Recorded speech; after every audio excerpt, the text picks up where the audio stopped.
Hello guys, how you going? It's Campbell here. How you going, beautiful people? I hope you've had an amazing day. Thank you for joining me if you're out there. I know it's a long weekend, so we'll see who turns up. So today, what I'm doing is part 2 of some videos that are called That Little Voice Inside Your Head. So I did a video on, I think it was Wednesday, a few days ago. It's on my page, my profile. If you haven't seen it, just hashtag search for That Little Voice.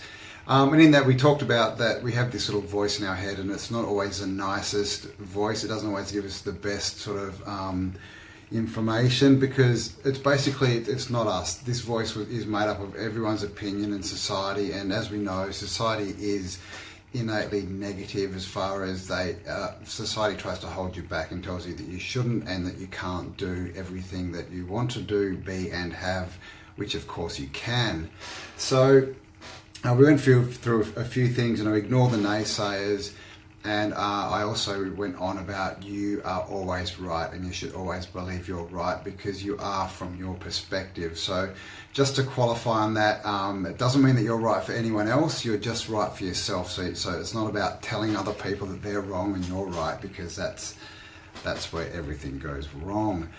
Alright, so, but for your perspective in your life, you are always right. Your beliefs are always right for you. So follow what you believe is good and right for you and what feels good. So, alright, today I want to talk about how do we start to change this little voice? How do we start to either ignore it or change it so it starts to encourage us rather than to hold us back?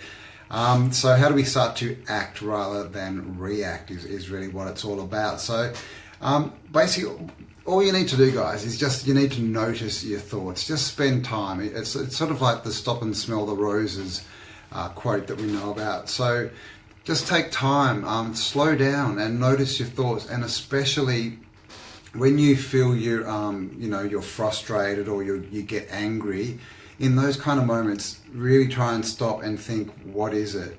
What am I thinking, and what's making me frustrated or angry? Because it's the situations that bring out that voice a bit louder, and pretty much when you get frustrated, it's not because of the situation that is in front of you. It's always a deeper kind of a thing that you're reacting to. So this is the way to start to notice what that voice is actually saying, because most of the time it's subconscious. It's under your sort of presence, under your sort of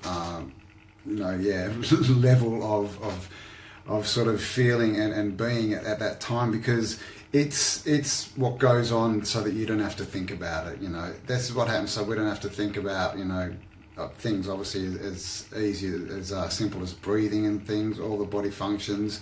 But also, you don't have to think about things like driving. When you're driving your car, you have to be conscious for the first month or so, but once it's all packed into your subconscious mind, you can literally drive and you don't even know that you've driven. You sort of go, oh my gosh, how did I get here? So this is how the subconscious mind works. So it does it the same in every situation, and it does the same in how you see people and how you react to them and react to different situations. So this is what we're trying to get to the core of, is the bad thoughts or the bad programming that pops up in those times. So try and notice that.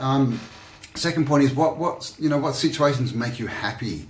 When are you happy? When are you sad? When are you fearful? Like what are these different situations that make you feel a certain way? Because most of the time we are reacting to outside circumstances, which we shouldn't be so much. We should really be in control of how we're feeling. That way we can we can act rather than react.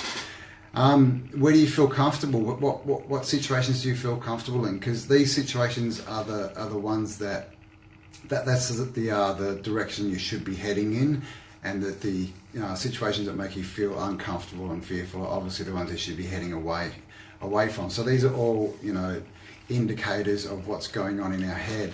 Now also, what have I got here? So that's pretty much it, guys. What are your underlying thoughts?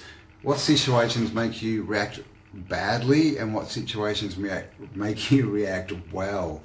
Like what situations make you feel sick in the stomach, and what situations, do you really love and you don't want to leave? So basically, what you'll notice is the self-talk in these different situations is vastly different. So start to try and notice what the self-talk is, and then you'll start to be able to start to change it and get something else set in your head that'll make you look at things differently, which of course will produce different results. So that's basically what I wanted to talk about today, guys, is just start to notice that little voice in your head. And also the last bit is meditation, guys. Meditation is so good. What meditation does is it expands the gap. So when you're in a situation, instead of reacting to it quickly, you'll have, that 1, 2, 3 time to stop, think, and then act, rather than just jumping off the handle all the time. So definitely practice meditation. There's heaps of meditations you can get off YouTube for free. You can download them, turn them into MP3s, put them on your phone, listen to them, in the morning or at night in bed. There's tons of different ones. What I would say though is try and start off with something that's not too visual, not a visual meditation or visualization so much. You just really want to get into breath meditation, Vipassana, things like that, and just really quieten the mind. And then with the visualization, that's something you should create for yourself, create the visualizations of your future. So that's it, guys. I hope you have an awesome weekend, and as always, look inside yourself, because there is greatness in there. Ciao for now. I'll talk to you soon. Bye.